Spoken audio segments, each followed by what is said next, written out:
Cariñoso y amado Dios, gracias porque una noche más estamos con estas personas, tus hijos que han venido hasta aquí para escuchar tu palabra. Permite, Señor, que tú puedas hablarnos, que tu Santo Espíritu nos conmueva y ayude a entender lo que tienes para nosotros. En tu nombre te lo pedimos. Amén. Bien, queridos amigos, vamos a leer versículo 15 al 23 del primer capítulo, la última parte de este capítulo. Dice: Cristo es la imagen de Dios invisible, el primogénito de toda la creación, porque en Él fueron creadas todas las cosas, las que hay en los cielos, las que hay en la tierra, visibles e invisibles, sean tronos, sean dominios, sean principados, sean potestades. Todo fue creado por medio de Él y para Él. Y Él es antes que todas las cosas, y todas las cosas en Él subsisten. Él es también la cabeza del cuerpo de la iglesia. Él es el principio, el primogénito de entre los muertos, para que en todo tenga la preeminencia. Porque al Padre agradó que en Él habitara toda la plenitud, y por medio de Él reconciliar consigo todas las cosas. Así que las que están en la tierra como las que están en los cielos, haciendo la paz mediante la sangre de la cruz. También a vosotros, que erais en otro tiempo extraños y enemigos por vuestros pensamientos y por vuestras malas obras, ahora os ha reconciliado en su cuerpo de carne por medio de la muerte, para presentarnos santos y sin mancha, irreprochables delante de Él.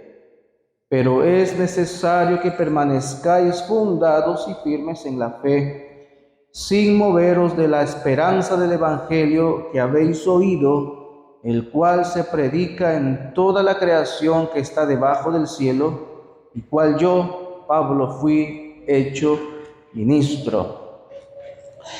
Vamos a encontrar tres ideas. Vamos a ver la primera idea. La primera idea que encontramos aquí, ya entrando Pablo un poquito a tocar carne, como se dice, es Jesús el primogénito. La primera imagen que encontramos en estos versículos, del versículo 15 al versículo 18. Y ahí vamos a encontrar algunas circunstancias. Si usted solamente lee algunas cosas, alguna parte de la Biblia, y no lee todo el contexto, puede caer en algunas enseñanzas que no son correctas. Y hemos visto en estas 2 noches pasadas de que algunas cosas que encontramos que Pablo menciona aquí han sido respondidas por la misma Biblia. Y de igual manera aquí encontramos algunos principios. El primer principio que encontramos aquí es que Jesús es el primogénito de toda la creación. Ahora, la palabra que utiliza ahí, primogénito, Pablo no está hablando de la idea de ser engendrado. Hay religiones, hay cristianos, pseudo cristianos, que piensan que Dios, el Padre, es el Dios principal, y que Jesús y otras personas más, sus creaciones, también pueden ser dioses o alcanzar a ser dioses, y comienzan a tergiversar la idea de Dios. Por ejemplo, hay una religión que piensa de que Dios creó a Jesús y tuvo un hermano Jesús que era llamado Lucifer, y los dos eran hermanos, pero cuando Lucifer fue sintiendo malicia en su corazón, ellos creen de que él se volvió oscuro, volvió moreno, negro, y Dios lo botó. Y piensan que Jesús y Satanás son hermanos creados por Dios. Pero aquí la Biblia no está hablando de ese sentido. Aquí la Biblia está hablando de 2 sentidos. Primero, que Jesús es único en su especie. ¿En qué sentido? Que Dios vino a este mundo, se hizo carne y fue un ser humano de carne y hueso como tú y yo, pero diferente en ti. Igual en humanidad, ¿En qué sentido? Que tenía frío, tenía hambre, nació como un bebé, se desarrolló, ¿no? Pasó por todo el proceso de la niñez, luego de ser adolescente, ser joven y adulto. Proceso humano, normal, natural, pero que Él era Dios. Ese proceso es algo milagroso, no ha sucedido ni sucederá en otro ser humano, en otra persona. Y esta idea engañosa también, al leer algunos esto, piensan que en alguna otra persona o ser humano puede pasar eso. Por eso es que Cristo Jesús, cuando estuvo aquí en la tierra, dijo: tengan cuidado que habrán personas que dirán: yo soy el Cristo, haciendo engañar. Yo hace poco prendí el televisor, estaba sentado para ver que ponía programitas ahí para que se distraigan un poco mis hijos. Y encontré una película que hoy en día está ya casi normalizándose, que decía así la sinopsis. La sinopsis es el resumen de la película para que usted vea si es que quiere, le gusta la película o no. Y decía así: esta película se llama así, de tal nombre, y trata de un muchacho que se llama así y que este niño tenía los mismos poderes de Jesús. Y de eso trata. Interesante. Si usted busca las películas en el mundo secular, va a encontrar películas que hablan, de comillas, no del Jesús bíblico, sino de que hay personas o que Jesús se encarna o que aparece un nuevo Mesías. Y esto es interesante. Por eso es que Pablo, inspirado por el Espíritu Santo, escribe esta carta a los cristianos de Colosas, a los cristianos que están escuchando hoy el mensaje, para advertirles de que hay un engaño en el cual Satanás pone para poder distraer la mente del ser humano del verdadero Dios. Pero a Dios gracias, usted está aquí para poder entender de que Dios y Jesús es único. Amén.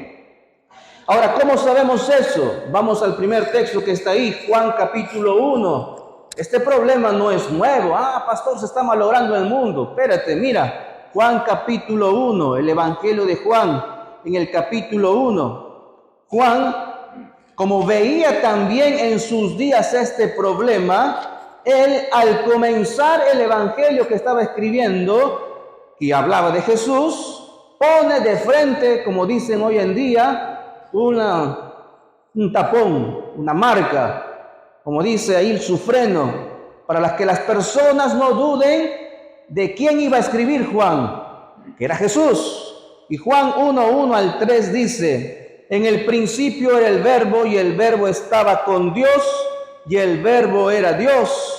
De paso, este versículo, hay otra religión que también este versículo en su Biblia lo ha cambiado. Y dice: en el principio era la palabra.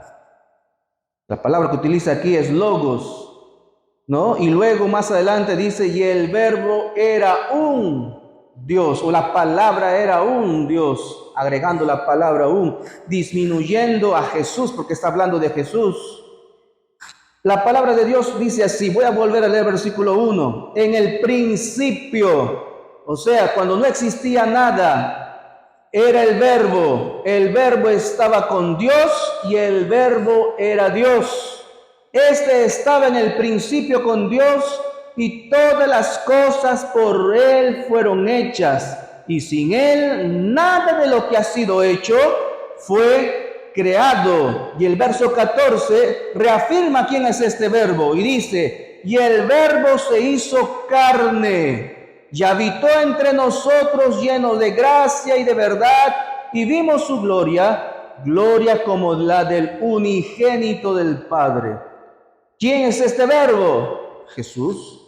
Porque Juan está hablando y va a escribir cómo Jesús nació, qué es lo que Jesús hizo, los milagros que Jesús hizo y cómo Jesús murió. Este engaño de no creer en Jesús como el Salvador Supremo no es nuevo. Ya desde el tiempo de Jesús, de los apóstoles, ya existía. Y cuando yo veo el televisor, quiere decir que Satanás sigue tratando de engañar a las personas, ya sea por religiones, ya sea inclusive por predicadores, ya sea inclusive por personas que hablan de la Biblia, y también por las cosas comunes como los cines, las películas, etc. La pregunta es, ¿usted está preparado para poder soportar esos engaños de Satanás? A Dios gracias, vuelvo a repetir, usted está aquí. Como dijimos anoche, usted tiene que leer y creer y seguir más allá de lo que diga el pastor Guerrero, de la persona que lo invitó, más allá de una religión, lo que dice la palabra de Dios. Amén. Por eso yo quiero que usted lea lo que dice la Biblia, para que usted no diga, así dicen allá. No, es así está escrito. Y hay otro texto más que encontramos ahí, que es el libro de Colosenses, pero yo quiero leer Apocalipsis. En el último libro de la Biblia, hablando de la venida de Jesús, los días finales, en Apocalipsis 22:30, da referencia también a ese Jesús maravilloso, creador. Y dice la palabra de Dios así, 22:3, perdón. Y no habrá más maldición del trono de Dios, hasta el versículo 5 es. El trono de Dios, del Cordero, estará en ella, sus siervos le servirán, verán su rostro y su nombre estará en sus frentes. ¿El rostro de quién verán? De Dios. Jesús está viniendo, está regresando. Y es ahí donde podemos ver de que Jesús se presenta y se manifiesta de manera maravillosa. Ahora, mi querido amigo, mi querido hermano, no hay manera de poder creer otra cosa aparte de lo que la Biblia dice. Pero Pablo le escribe a los de Colosas y les dice, tengan cuidado. Amigos, interesante, ¿cierto? Tú puedes decir, pastor, pero conmigo no hay problema. Bien, aquí viene el segundo punto. El segundo punto que encontramos en estos versículos está en el versículo 19, donde dice en el del libro de Colosenses 1:19, dice, porque el Padre agradó en él que habita toda la plenitud y por medio de él reconciliar consigo todas las cosas. ¿Qué cosa está hablando aquí? Está hablando del principio de que Dios va adelante. ¿Quién es la cabeza de la iglesia? Bueno, porque lo hemos leído. Pero resulta, eso es lógico, ¿cierto? Todos me dicen Cristo. Pero resulta, queridos amigos, que hay movimientos, que hay religiones, que hay líderes, ¿cómo decía? Hasta pastores, que ellos dicen, las personas tienen que hacer o creer lo que nosotros decimos. Y usted está leyendo y usted sabe en su conciencia que la cabeza es Cristo. Y que nosotros obedecemos ¿a quién? ¿Al pastor o a Cristo? A Cristo. Y aquí hay dos cosas que yo quiero hacer un paréntesis aquí. Eso lo sabemos. Pero el mundo engaña. Por eso hay personas que a veces toman la Biblia para engañar. Y nosotros queremos o caemos en esa falacia. ¿Cómo? Porque cuando sabemos que debemos servir a Cristo y cuando tenemos la palabra de Dios y Cristo nos dice que hagamos algo, ¿lo hacemos o no lo hacemos? No lo hacemos. Por eso somos imperfectos, por eso estamos sufriendo, por eso es que las cosas a veces, las decisiones no hemos tomado bien. Ayer hablamos, por ejemplo, de la sabiduría. El otro día, mi hermano le pregunta, hermano, ¿dónde estuvo? Le veo a la hermana que llega a la iglesia, sábado de tarde, y le digo, hermana, está de luto porque vino todo de negro. Y la hermana me dice, sí, estuvo de luto. Sí, no estoy de luto, dice, pero me he ido a un funeral. Oh, ya, está bien. Y comienza a conversarme, ¿no? Ha fallecido un vecino cercano de la familia donde vivíamos. ya no vive por ahí. Y nosotros muchas veces le hemos hablado de Dios, hemos dicho que cree en Dios. La persona que había fallecido por un causa de una enfermedad. Y le digo, hermana, bueno, esperamos de que hayan tomado en cuenta. Y la hermana mira y se sonríe y mueve la cabeza. Yo, pastor, primera vez, me dicen, que yo asisto a un funeral donde la gente está feliz. Dice, pastor, lo hicieron bailar al muertito. Pusieron ahí 4 o 5 familiares, cargaron el cajón y al son de la música saltaban. Y el muertito, imagino, y la hermana se imaginaba, imagino. ¿Y cómo habrá estado el muertito dentro del cajón? No, y que se movía, se sacudía. Y lo que me dijo la hermana fue lo siguiente: nosotros fuimos a acompañar y querer aprovechar en dar el mensaje de la palabra, pero no se puede. Sabes, querido amigo, muchas veces Dios quiere hablarnos a nosotros. Dios quiere que usted no sufra. Dios quiere que a usted, como la Biblia dice, que todas las cosas le vayan a bien, que tenga prosperidad, que tenga salud, lo que dice la Biblia. Pero nosotros mismos rechazamos a Dios. Nosotros mismos nos alejamos de Dios. Tú sabes que Jesús es la cabeza de la iglesia. La cabeza es la que piensa, la que razona, la que da ideas, la que dice pie muévete, mano camina, o sabes qué, detente. Pero nosotros queremos ser cabeza. Nosotros queremos hacer lo que queremos. Nosotros queremos comer lo que queremos. Nosotros queremos vestirnos como queremos. Queremos ver lo que tenemos que ver. A veces yo, este sábado voy a tener un consejo ahí con los jóvenes, un conversatorio con los jóvenes en El Dorado. Y ya sé qué pregunta me van a hacer. Siempre, en lugar, ciudad que yo he estado, siempre hay una mano, un papelito que preguntan los jóvenes, ¿no? Pastor, ¿puedo enamorar con alguien que no es de la iglesia? Esa pregunta. Una pregunta de repente un poquito disfrazada, pero es la misma pregunta que hay siempre. Qué interesante pregunta. Y cuando a veces yo me entero, yo conversaba con otro colega cuando estaba en Sullana, había hecho un conversatorio con mi esposa también, y había conversado con el pastor que había estado antes de mí. Y le comento, ¿no? Oye, los muchachos me han preguntado esta pregunta, le digo. ¿Alguna vez tú has hablado de esto? Oh, me dice Carlos, ¿cuántas veces hemos hablado? Mire, llega un nuevo pastor, la misma pregunta. A mí me cambiaron de Sullana hace 2 años y al pastor que llegó le hicieron la misma pregunta. Queremos hacer lo que queremos. O sea, no se satisfacen con lo que dice la Biblia. No quieren obedecer a la cabeza. No porque el pastor haya dicho, sino porque la Biblia dice. Y ahí es donde sufrimos.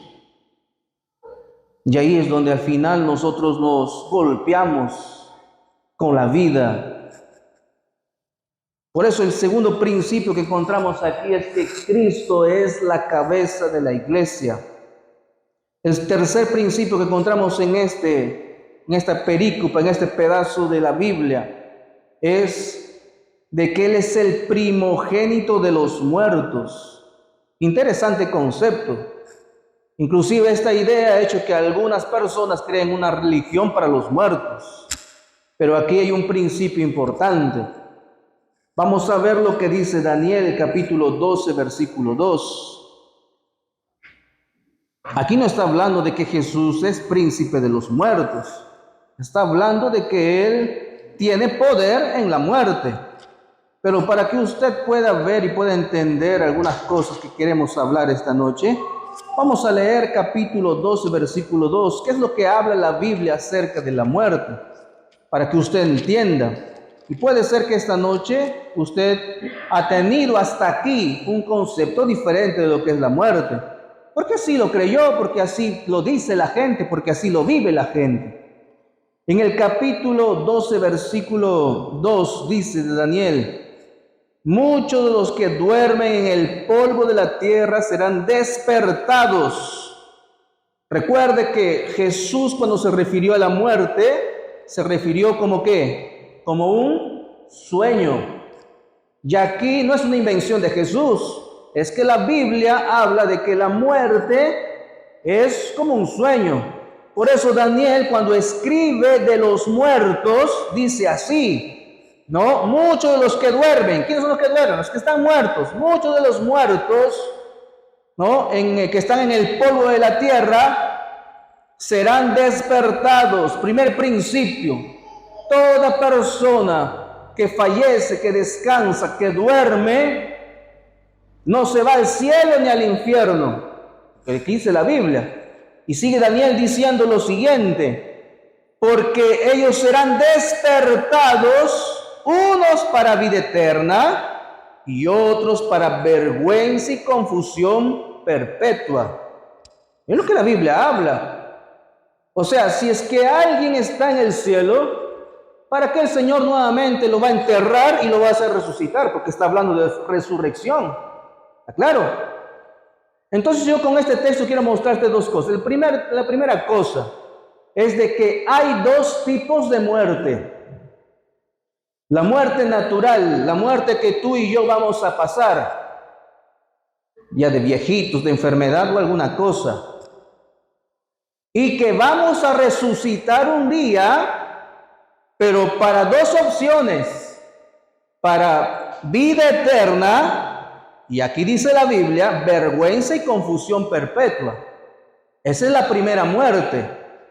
La segunda muerte que encontramos en la Biblia es la muerte eterna, la que resucita a la gente estando muerto, pero como ellos vivieron lejos de la palabra de Dios, volverán a morir, pero morirán para siempre. Jesús, ¿qué tipo de muerte pasó? Por eso es que estoy explicando esto. Jesús pasó la muerte segunda, la muerte eterna. Él no pasó la muerte natural, porque la muerte natural está vencida. Jesús, vemos algunos profetas en el Antiguo Testamento que resucitaron algunos muertos. Podían resucitar con el poder de Dios.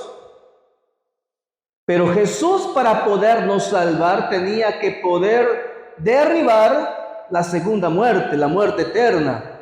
En Romanos 6:6 dice: porque la paga del pecado es la muerte. Y cuando está hablando de esa muerte, está hablando de la muerte segunda, la que no tiene solución, la que ya no hay esperanza. Y Jesús, cuando fue crucificado y fue muerto, Él llevó la muerte segunda, la que no tiene solución. Pero Él, en poder y gloria, resucitó y venció la muerte. Amén.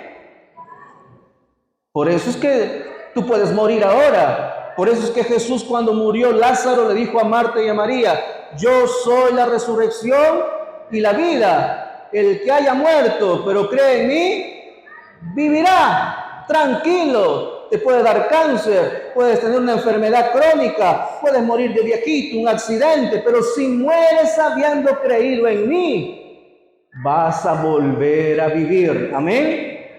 Ahí Jesús no dijo: mira, tranquilo, si mueres en el cielo vas a estar. No dijo así. Morirás, pero un día yo voy a venir para resucitarte. Y Daniel explica un poquito: pero puede ser de acuerdo a tu vida que usted venga para la resurrección eterna, de vida eterna, o de muerte eterna.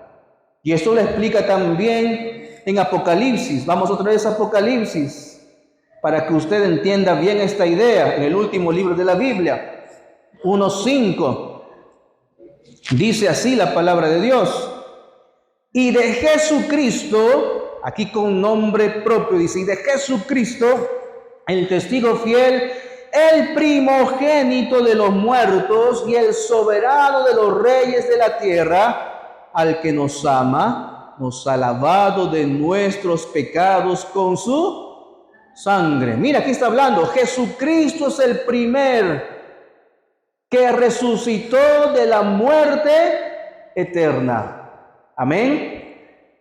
Ahí tenemos victoria. Y en el versículo 18 termina Juan diciendo y terminando su idea interesante.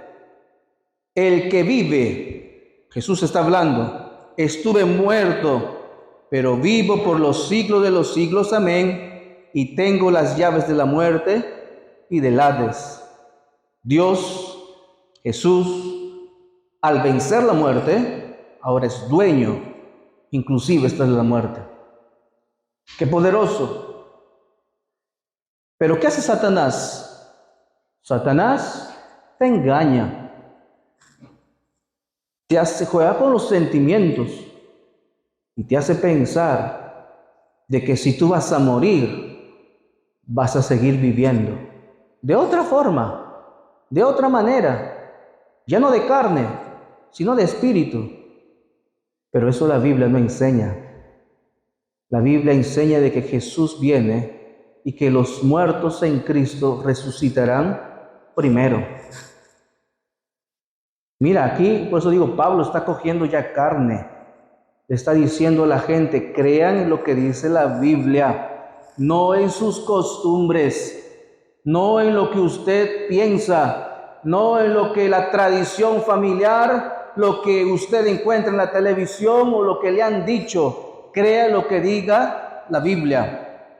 Segundo principio que quiero resaltar es la palabra reconciliados. En el versículo 19, Jesús se hace el reconciliador. Y aquí hay dos puntos importantes. Primero, que Dios es el reconciliador y que la sangre de Cristo es lo único que nos hace reconciliar. Y aquí está hablando un poquito más de nosotros. Usted no puede ser un hijo de Dios si no es un reconciliador. ¿Sí entendemos esta palabra? En otras palabras, más directo, usted tiene que perdonar. Un verdadero hijo de Dios no puede vivir peleado. No puede vivir peleado con la esposa, con el esposo. Puede pelear, pero la Biblia dice, no deje que su enojo llegue hasta la puesta del sol. Pero aquí este balde de agua va a caer para todos quizás. Pero yo he encontrado personas dentro de la iglesia, bautizados, participan en la iglesia, pero no quieren ver a un familiar. Tienen años sin ver a un familiar, porque se pelearon. Un verdadero hijo de Dios no puede vivir así. Pablo está agarrando carne, ¿cierto? Un verdadero hijo de Dios tiene que ser un reconciliador, estar bien con todos, porque el Señor no puede perdonar al que no perdona. Por eso, solamente Jesús es el único que nos puede dar reconciliación. Cuando tú entiendas el sacrificio que Cristo hizo, que te perdonó tus pecados, sin que tú merecieras, tú vas a poder ir a perdonar a ese hombre que te hizo tanto daño y que no se merece tu perdón, pero tú, porque amas a Cristo, lo perdonas. ¿Me dejó entender? No podemos ser hijos de Dios. Punto que encontramos aquí. Y el último punto que encontramos aquí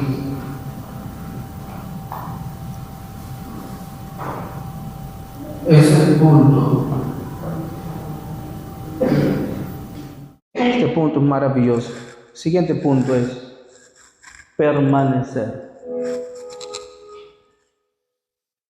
En el versículo final, para terminar este capítulo, el versículo el versículo 23. Pero es necesario que permanezcáis. Mira qué dice. Es necesario. ¿Qué entiende usted por necesario? No hay otra opción. Querido amigo, querida hermana, querido hermano, querido joven, señorita, si usted quiere una bendición en su vida, no hay otra opción más que con Cristo. Y ahí es donde vienen las papas quemas. Porque voy a recapitular todo para ir terminando. Recuerden cuando hablamos que Cristo es la cabeza. Sabemos que Cristo es la cabeza, pero que no queremos obedecer a la cabeza. Es aquí pues. Jesús es necesario en tu vida. Un día una hermana se me encuentra, viene los miércoles, siempre me encontraba los miércoles en el templo, noche de oración. Pastores, quiero que ore porque tengo una enfermedad ya años, me duelen los huesos, me atormenta el dolor. Vamos a orar por la hermana. Oramos. Y el día viernes yo me acuerdo que me levanto temprano, agarro mi moto, me voy a dar una pasada por el mercado. Y temprano era temprano, unos 8 de la mañana, 8:30. Me encuentro la hermana, pastor, me saluda en el mercado. ¿Cómo está, hermana? Venga, pastor. ¿Qué hace? Estoy desayunando. ¿Y qué está desayunando? Digo. Pastor, a mí me encanta desayunar aquí en el mercado, aquí en esta señora, me la presenta la señora, bien cariñosa, inocente de hermano. Yo, pastor, esto ya no me encanta el caldo de pata, pastor. Venga, le invito. Y yo en mi cabeza digo, el miércoles oramos para que se le vaya el dolor de los huesos. Usted sabe que de paso el caldo de pata crea artrosis, descalcifica. Y en mi cabeza decía, el Señor le hace un milagro el miércoles y ella se mete la enfermedad el viernes. Y el otro miércoles va a venir a la iglesia y va a estar otra vez, me duele mi rodilla, me duele mi columna, me duele esto.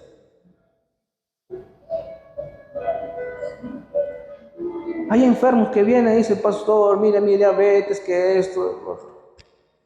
Y a veces le encuentro tomando gaseoso, le encuentro tomando ahí agua azucarada, comiendo pan. Entonces me digo, yo lo miro así, ¿no? Yo me imagino, ¿y Dios qué hará? Dios lo mirará al pobre hombre, a la pobre mujer, y dirá, mira, yo te quiero sanar, yo te quiero que vivas feliz, tranquilo, pero tú solito te metes la enfermedad. Y eso en el aspecto de la salud. En la economía también. Personas que viven ahí endeudadas, pastor, que bueno, sacan otro préstamo, luego otro más grande y así. Se pasan por todos los bancos. Y no son fieles a Dios. Con la familia también. Y así podría yo seguir hasta llegar al punto espiritual. Dios te dice, entrega tu corazón, ven a mí, dame a mí tu corazón, obedece lo que dice su palabra. Aquí vas a encontrar felicidad, aquí tienes bendición, aquí hay esperanza, aquí hay gracia. Pero nosotros le decimos, no. Estamos como en mi hermana, aquella que recibe la bendición, sabe, conoce la bendición de Dios, sabe que Dios es la cabeza, que Jesús es lo mejor para su vida, pero que decimos, no.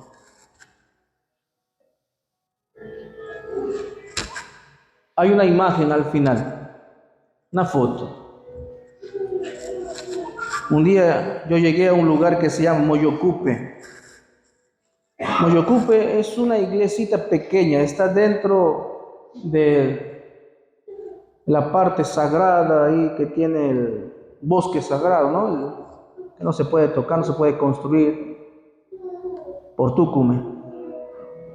Y hay una iglesia ahí, una iglesia de 8 miembros, chiquito.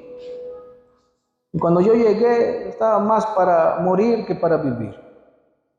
Dije, hermanos, vamos predicando, vamos orando. Le dije lo mismo a ustedes, ¿no? Los ayunos, las vigilias. Lo único que va a hacer dar vida. Me levantó un poco la iglesia. Hicimos una campaña evangelística ahí. 8 hermanos. Por lo menos aquí yo puedo predicar y de manera deliberada. Algunos conozco, otros no conozco. Y de los conozco no sé cómo es su vida, así que puedo hacer un llamado al final. Pero con 8 hermanos, cuando sabes su vida de todos y sabes, ¿qué puedes hablar? Y el sábado, en la mañana, dice, pastor, el sábado va a venir una señora que va a ser bautizada. Y estaba la señora. Yo prediqué del perdón de Dios. Un sermón parecido a este. Ahí la hermana estaba decidida, venga usted que va a tomar su decisión para bautizarse. Y le dije al final, ¿hay alguien más que quiera tomar su decisión? Y había una dama más que la estaba acompañando, no sabía quién era, no había conversado con ella. Esa dama era su hija. Yo había hablado algo similar como hoy, así como también hablé ayer, cuando a veces nosotros endurecemos nuestro corazón y sabiendo que Dios tiene el poder, en vez de ir a Dios, vamos y buscamos otras alternativas, brujería, gastan su dinero en otras cosas, qué sé yo. Y yo hablaba y yo veía a las personas, esa dama que estaba luchando en su corazón. Yo dejé el micro y le hablé de manera directa. Digo, hermana, ¿por qué lucha? ¿Usted conoce a la hermana que está delante, que se ha parado para bautizarme? Sí, es mi mamá. Y ahí comenzó a hablar. Pastor, hace 5 meses yo perdí a mi hija. Mi hija tenía 5 años. Mi hija enfermó. La llevé a todas las iglesias para que la curen. Y ella seguía empeorándose. La llevé a los brujos. No se sanó. Por último, la llevé a los médicos. Los médicos me dijeron que su caso no podía sanarse. Ella tenía un tipo de leucemia, un tipo de cáncer a la sangre. ¿Sabe, pastor? Yo me enojé con Dios. ¿Cómo una niña de 5 años, qué pecados ha cometido? ¿Qué errores ha cometido? ¿Qué cosa ha hecho? ¿Qué culpa tiene ella? Si quieres castigar a Dios, castígame a mí. Pero mi hija, ¿por qué? Y renegó con Dios.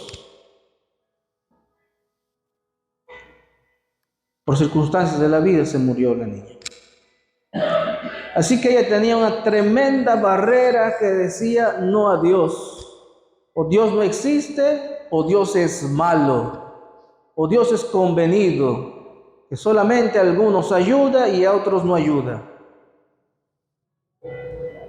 Toda la familia estaba devastada, pero su madre, la abuelita de la niña, que también ella ayudaba a cuidar, ella entendió de que necesitaba a Dios. Sabes, querido amigo, no hay un vacío que no pueda llenar Dios. Ella comenzó a estudiar la Biblia, sintió que el dolor se iba apaciguando cuando oraban, cuando cantaban, cuando escuchaban los mensajes de esperanza, y tomó su decisión. Dijo, ya no soporto más este dolor, porque tú me mandas, yo voy a obedecer. Ya he intentado de todo, si hasta el brujo me he ido, ya he intentado de todo, yo quiero paz. Yo no quiero las pastillas para dormir, yo quiero dormir tranquila. Se entregó al Señor. Pero ahí estaba la hija que no creía en Dios. Yo me senté a su lado, cogí la silla, me senté a su lado, éramos 8 personas. Y le dije, mira, primero, si tú crees que Dios no existe, ¿por qué estás ahí luchando? ¿Por qué estás ahí sintiendo ese rencor, esa cosa? Si no existe. Y ella comenzó a derramar sus lágrimas. Primero, te guste o no te guste, Dios existe. Número dos, yo también me quebré, porque ¿qué cosa le puedes tú decir a una madre que perdió a su hijo de 5 años, hace 5 meses? Yo me imaginaba a mi hija en ese tiempo tenía 5 años también. Dije, yo no te puedo explicar, no te puedo decir cuál es la razón por la cual pasó esas cosas, circunstancias. Pero yo te digo una cosa, si tu hija no estuviera aquí, si tu hija estuviera viva, si tu hija le hubiera curado un brujo, qué sé yo, alguna otra cosa que por ahí hiciste, estuviera viva, yo te pregunto, y le pregunté al abuelito, me di vuelta, ¿tú estarías aquí para bautizarte? ¿Estarías aquí para conocer a Jesús? Le dijo, no. Pastor, si usted conociera mi vida era fiesta, mi vida alegría, mi vida era esto, lo otro y esto. Yo no te puedo explicar por qué razón, pero sí te puedo decir lo siguiente y abrí la Biblia, el texto que hemos leído. Tu hija sí no tuvo culpa, y si ella cuando Cristo Jesús regresa va a resucitar para el grupo de la vida eterna. Pero la pregunta no es eso, porque ella tiene garantizada su salvación. La pregunta eres tú. Cuando tú mueras, dentro de unos años, y luego Jesús venga y resucites, ¿en qué grupo vas a estar? Tu hija va a estar en el grupo de la salvación, de la vida eterna. ¿Y tú?